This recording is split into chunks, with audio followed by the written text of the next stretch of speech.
makagalaw. Pero dumidilat ako, hindi ako makagalaw. Pero feeling ko, frozen ako that time. Pero feeling ko nga, nakatingin lang ako sa ginagawa akong powerless.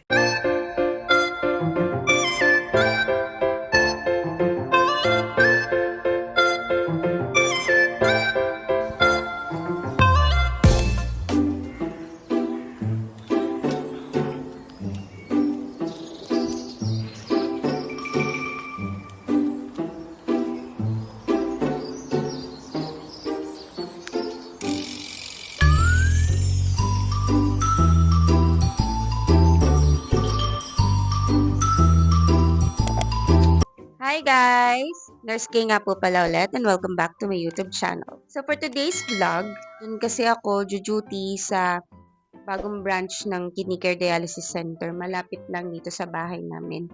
So I think it's mga 2-minute walk.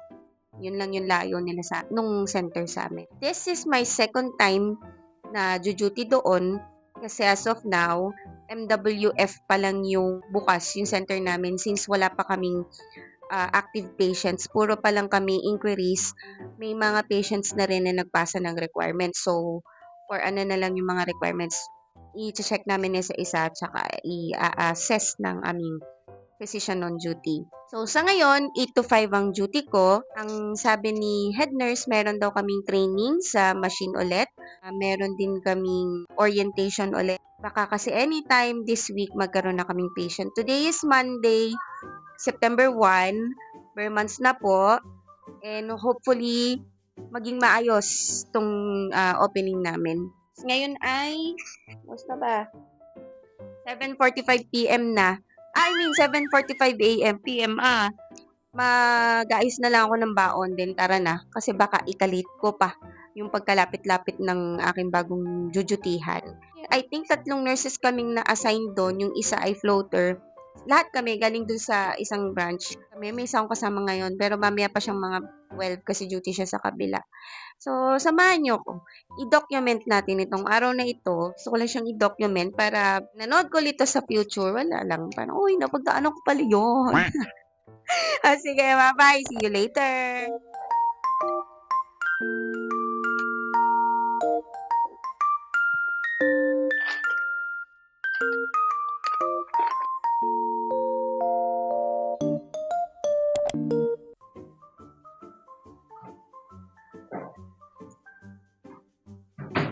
Maulan.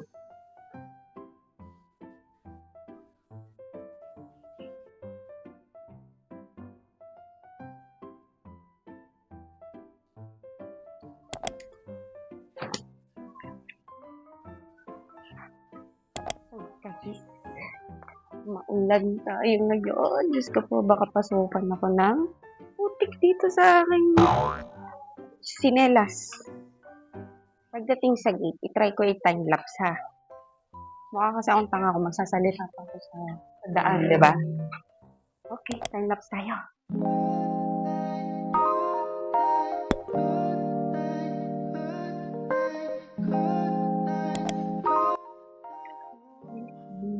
So, ayan, sarado pa siya. Pasok tayo. Loh! Ano ba yan? Kasali pala lahat. Sir! Morning po. Manjo! Ito ang aming pantry, guys. 1, 2, 3, 4, 1, 2, 3.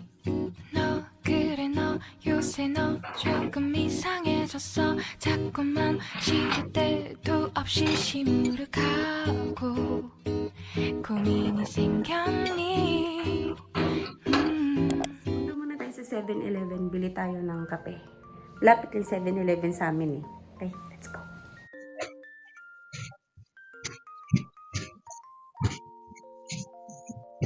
Hindi ko na nga rin na video na nag-in ako eh. Kasi nakakahiya sa mga kasama ko. My goodness.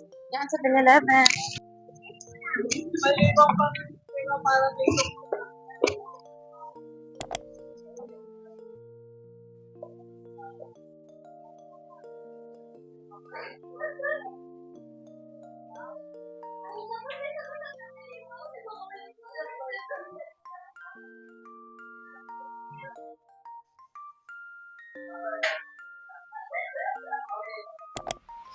Talo tayo ng kape. Dalawang creamer lang tayo mga chang. Hindi ako nagsusugar kasi mabawas tayo ng sugar. Baka tayo magka-diabetes low. May diabetes. Sasabi ko. Ano kayo mangyayari ngayong araw na ito? Ay, hindi mabubuhay ng walang kape eh. Diba? Tatawa ko mo. Kung naglalakad ka nila, may mga nakating sama. Ang pangabi. Magkape na rin kayo. Sino?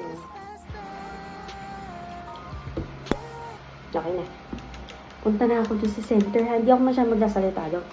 Kasi naiiyak. Naiiyak ako sa mga kasama ko. Basta magki-clips-clips na lang ako. Ha? Bye! Vlog. Ano ma?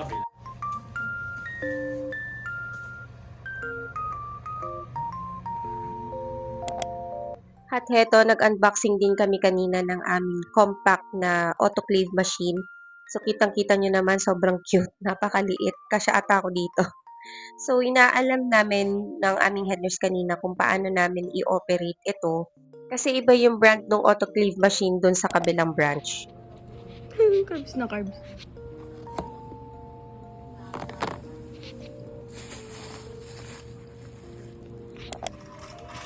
So, dito kanina sa part na to, tinest din namin ng aming supervisor at saka ng head nurse kung paano i-operate itong cardiac monitor namin. Actually, na-demo na to ng supplier kanila ma'am, siguro mga couple of months ago.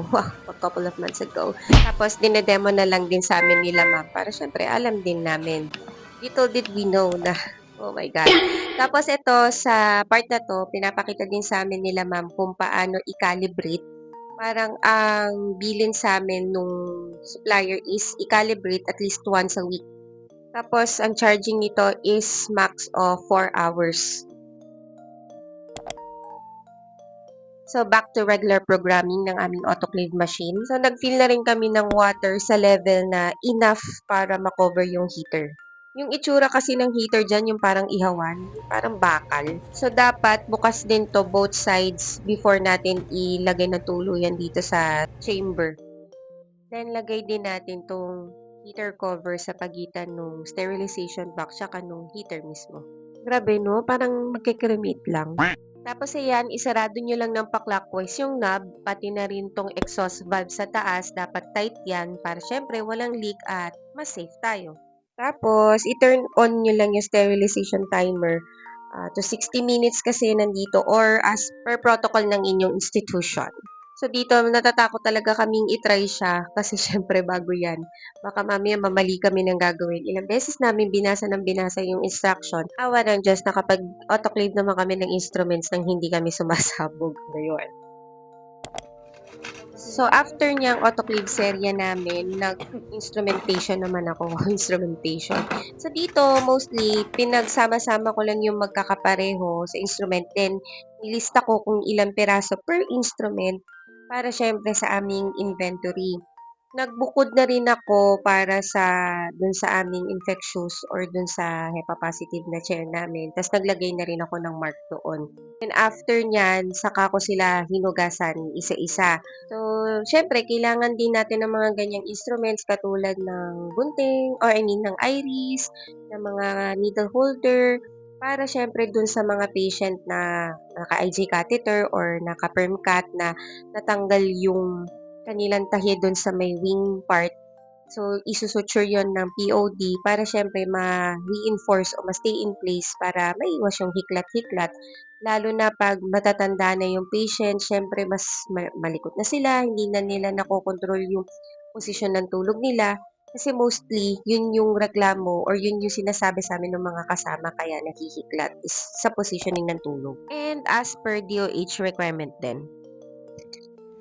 So guys, tayo ay magpe-prepare na for lunch at doon na kami kakain sa main station. Ito na. Ano to? Lunch ko ay tuna sandwich saka nilaging saging. Oo, diet. Bakit? Diet.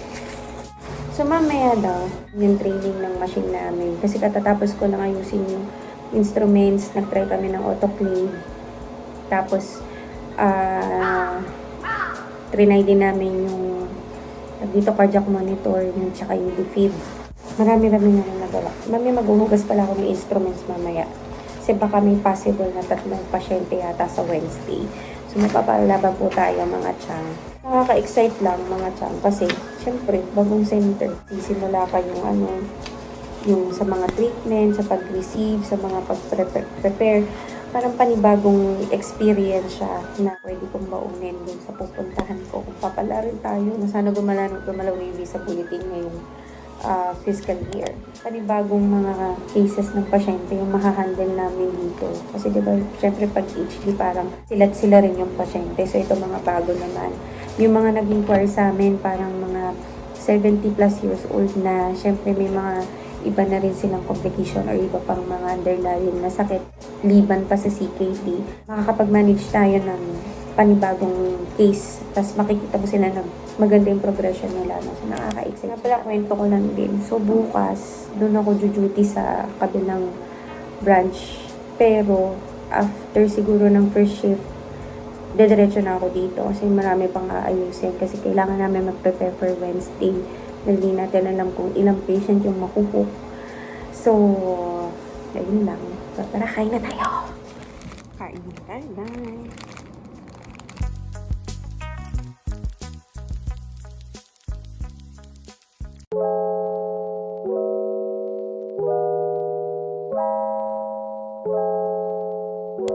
So guys, tara. Lagyan natin ng mga picture yung aking locker. MM-han natin, no? Lagyan natin. Wait lang. Dali muna natin yung mga laman-laman na mga kapicturan, no?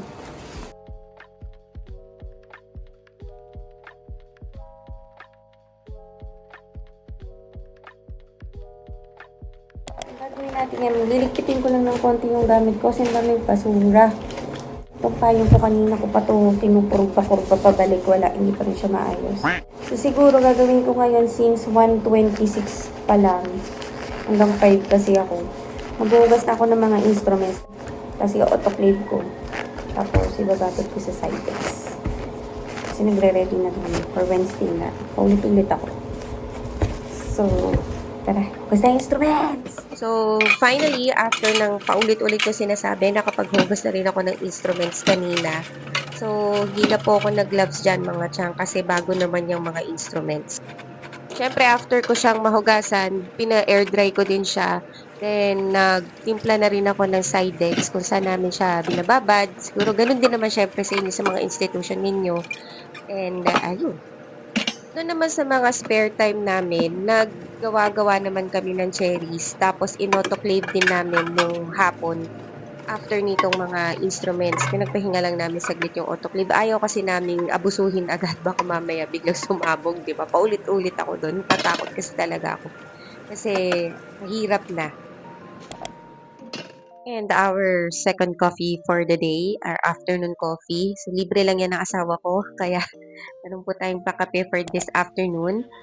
Then, after nyan, kanina, siguro mga around 4 na yan, nag-ret dem ulit kami with our engineer, si Engineer Arnold, dun sa aming hemodialysis machine.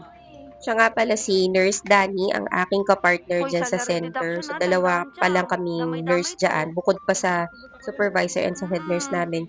Yung naka-green, si Sir Ted yon, yung naka-white niya si Engineer Arnold. So, ayan, mostly kung paano lang yung priming assist niyan, tinuturo sa amin. Sobrang nalilito kami that time kasi dahil dun sa isang machine pa namin hinahandle sa isang branch or sa isang center kasi jumuduty pa kami dun kami jumuduty kapag TTHS. So parang nako-compare namin dun na or nalilito kami. Mostly, the same lang naman siya. Ang nagkaiba lang naman dyan is yung mga terms niya. So, same yung action, magkaiba lang yung term niya. So, ayun. Ni case din naman yun. So, ayan, di ba, parang tiniritirintas lang namin. Mas ma-appreciate mo talaga siya pag nakahook na siya sa patient.